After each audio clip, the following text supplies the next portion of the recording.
Selamat pagi, Bapak Ibu. Kita jumpa lagi dalam sapaan firman Tuhan.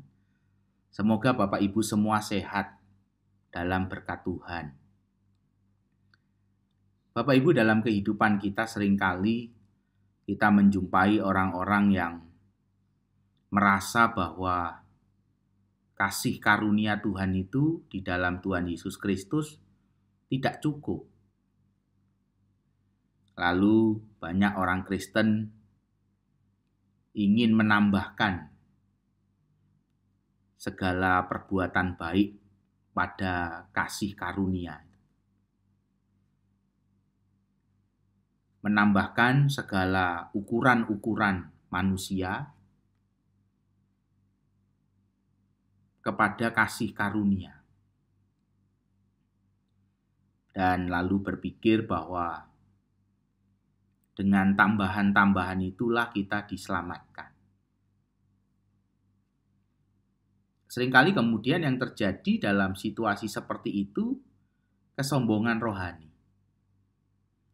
Kesombongan rohani karena sudah melupakan kasih karunia Tuhan. Kesombongan rohaninya yang ditumpuk sedemikian tinggi dalam hidupnya, hingga lalu itu menjadi ukuran untuk melihat orang lain. Kesombongan-kesombongan itu lalu mengarah pada hal-hal yang pasti cenderung negatif. Apa ada orang sombong pikirannya positif? Pasti tidak ada. Orang kalau sombong mesti ya pikirannya itu negatif.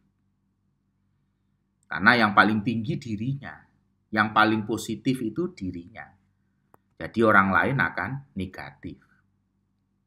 Ini persoalan. Dan ini bisa terjadi dalam kehidupan kekristenan, bahkan di dalam gereja mula-mula itu banyak terjadi. Karena itu iman Kristen selalu mengajar Bapak Ibu dan saya untuk kembali pada hal yang utama, yaitu kasih karunia.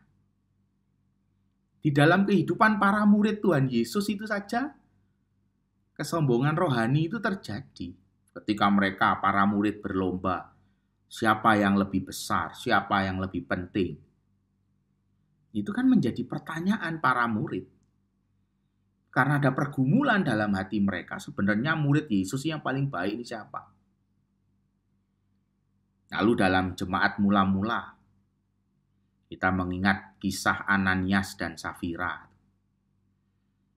Dia ingin kelihatan depan orang banyak, dia ingin kelihatan orang Kristen yang baik, lalu menjual hartanya, lalu sebagian disembunyikan, karena hanya untuk cari nama. Nah, itu kan godaan dalam hati. Apa pernah orang mengakui itu depan orang banyak? Tidak ada. Itu ada di dalam hati kita. Hal itu timbul dalam hati kita.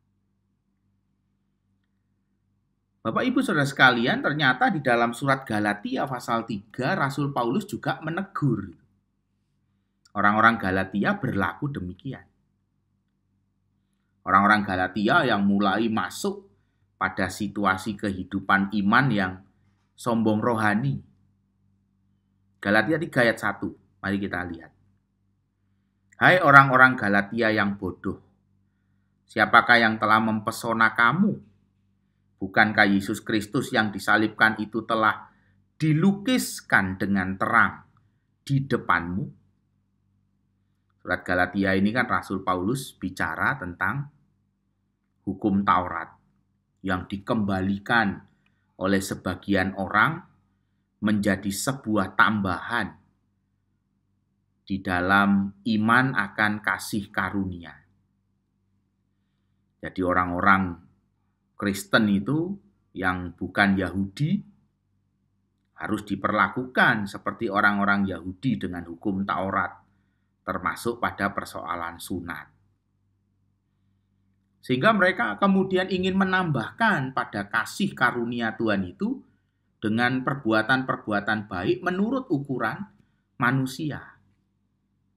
Nah, mari kita lihat. Ini kan juga yang sering kali terjadi dalam hidup kekristenan Bapak, Ibu, dan saya. Ketika kita semakin banyak pelayanan, semakin mengikuti hal-hal yang rohani. Kadang-kadang kita itu tanpa sadar menjadi orang yang sombong rohani. Karena melihat orang yang tidak ikut kegiatan rohani seperti yang kita ikuti, maka orang Kristen itu tidak cukup baik dibandingkan saya. Itu masalah. Karena apa? Karena kita sedang mengabaikan hal yang penting, yaitu kasih karunia Tuhan. Bukan jadi berkat, justru malah menjadi batu sandungan. Bapak Ibu Saudara sekalian, kenapa hal ini penting untuk saya sampaikan? Karena kehidupan Bapak Ibu dan saya dalam situasi saat ini, kita dituntut untuk menjadi orang-orang yang melihat bahwa kasih karunia Tuhan itu lebih dari cukup. Dulu kita berdoa supaya gereja kita banyak jemaat, supaya tidak ada bangku-bangku yang kosong. Sering dulu saya mendengar, ayo mari kita berdoa supaya bangku-bangku yang kosong itu terisi. Hari ini apa? Hari ini bangku-bangku itu dikosongkan semua oleh Tuhan. Kita diajak untuk belajar.